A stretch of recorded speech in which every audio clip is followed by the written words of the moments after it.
Guys guys আগের দিন স্বপ্ন দেখছিলাম যে আমি দীঘার পুকুরে গা ধুতেছি।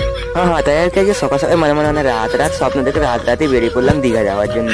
হ্যাঁ তাই আর কি রাতে একটু সাজুগুজু করে নিলাম।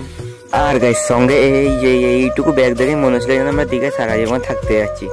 গাইস তাই আর কি এইটুকু ব্যাগ নিয়ে চলে আসলাম আমাদের বাসের কাছে।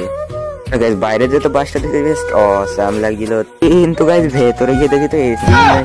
তাই আর কি একটু পিছন দিকে গিয়ে আমরা এই জায়গাটায় বসে পড়লাম।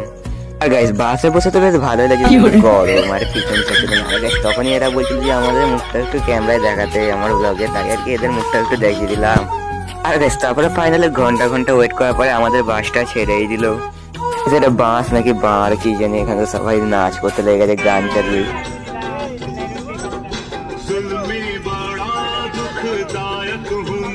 তো গাইস আজকের জন্য এটুকুই, দেখাচ্ছে নেক্সট পার্ট। আর তোমাদের যদি ভিডিওটা একটুও ভালো লাগে তাহলে তোমরা সাবস্ক্রাইব করে দেবে। বাই।